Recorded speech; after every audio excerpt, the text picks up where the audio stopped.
Good evening and welcome back to my channel. My name is Jeremy and it's been a year since I posted a video, I know. But you may have noticed that I'm standing in a different kitchen. Yes, we have moved house and my kitchen is incomplete. New house, I have a new job. There's been a lot of change in the last year and it was our second year of COVID. So I apologize profusely for taking a break for a year. I hope it won't happen again. Tonight I'm going to teach you how to make roti. This is my mom's recipe. It's actually the recipe that my great-grandmother taught to my mom, and I'm using my great-grandmother's rolling pin to roll the rotis this evening. So I know I always say that things are easy to make. Rotis are not difficult. They're just a little time consuming. So if you are going to attempt this recipe, then try to start a day before so that on the day that you want to serve them, you are just rolling and frying.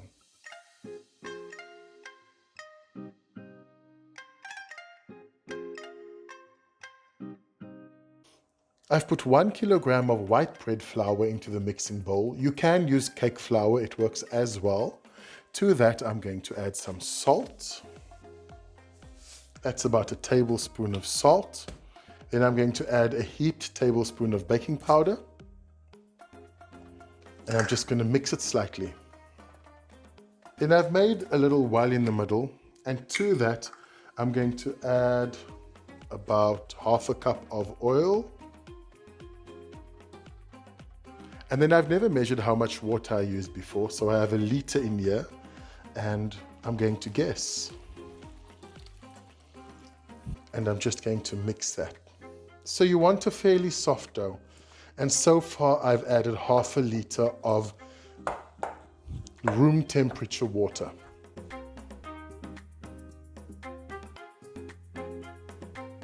And that feels about right. So I've just kneaded for a few seconds.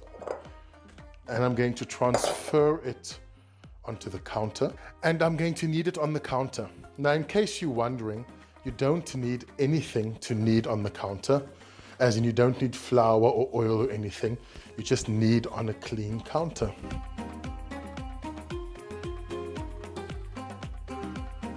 And I'm going to knead it for maybe 2 or 3 minutes, no longer.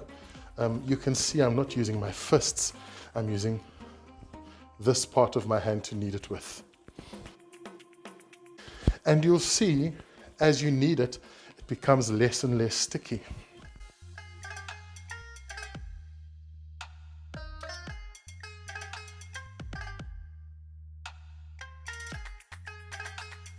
Once you get to the stage where it's not so sticky and it's comfortable to work with, you can see I haven't kneaded it until it's not sticky at all, but it's comfortable to work with now. Then you can stop kneading. So now we've got this piece of dough. And what we are going to do is we are going to flour our surface. And you can see I'm flouring quite a large area quite well, because we are going to roll this dough out into one big disc.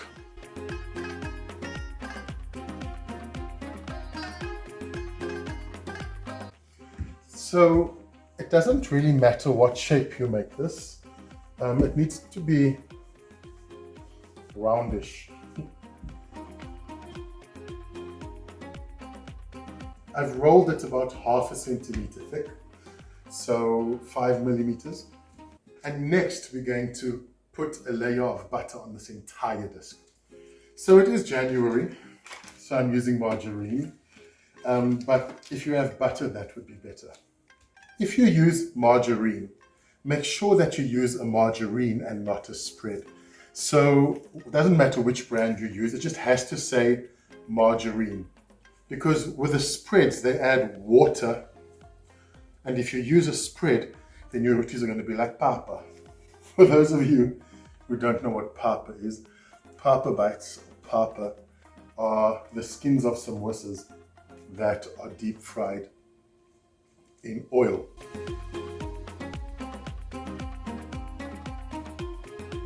So you can see I've been very generous with the butter. This is a 250 gram brick of margarine, and I've used more than half of it. So once you've done that, we're going to roll this up. just going to start on one side and roll. Okay, until it looks like that.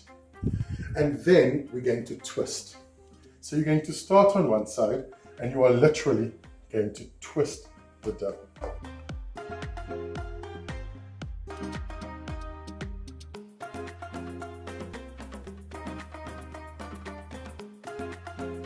Once you've twisted the dough all the way around, you're going to cut it into the size you want. So it's difficult to describe what size it is. So I'm going to cut this up and then tell you how many rotis I get from 1 kilogram of flour. So I've got 19 out of here. And what we're going to do is we're going to make these into balls now. So you're going to take a piece and you're just going to fold it over until you have a ball. Some of these balls are a bit small for my liking, so I would make 18 balls, not 19, because they're just slightly small. I like the roti a little bit bigger. So let's say you must make 18 balls. So the balls are finished.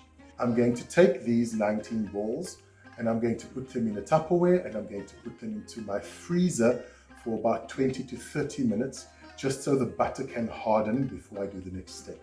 So the balls have been in the freezer for half an hour and the butter has just hardened enough for me to work with it again.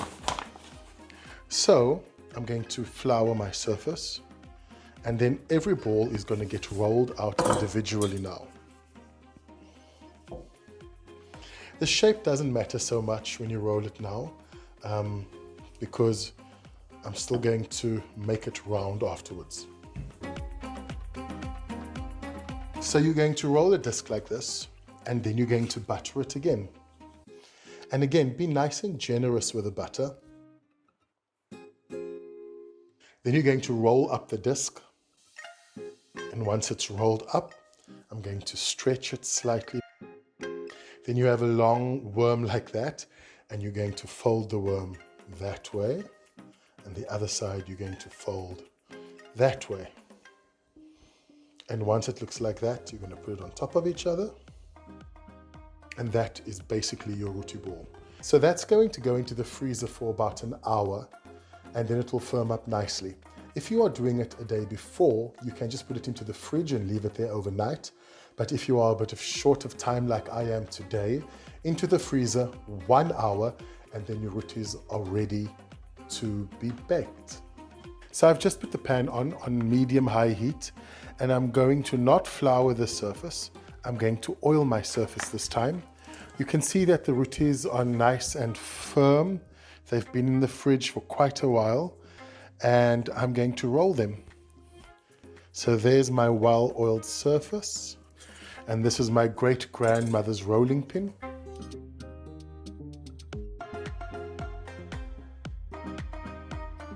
So you want to roll it to roughly the size of your pan because that just makes the baking so much easier.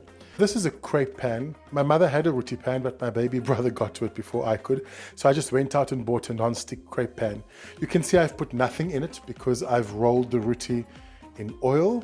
And once it's warm, I'll just drop the roti in there. As the roti fries, you can see there are little bubbles forming. That is a good sign. That means it's going to be a nice roti. So if it does that, it means that you've made successful layers.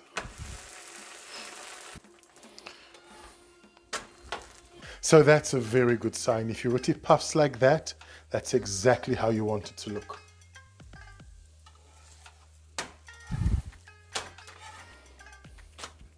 So the rotis are finished. You can see they are light and they have layers. I just destroyed one to show you, but that's what you want from a good roti. So layers and light and buttery. So that's my recipe for this evening. I hope you enjoyed it. I hope you will try to make these and let me know in the comments what you thought. Please remember to like the video and to subscribe to my channel. So the rotis will be served with a curry. Some people like to roll the rotis, so they put the filling inside and roll it up like a stuffed pancake. But others put the roti next to the curry and then they eat it with their hands. So I hope you've enjoyed watching the recipe, and I hope I've made it simple enough, and I hope you'll let me know in the comments how your rotis were. Have a good evening.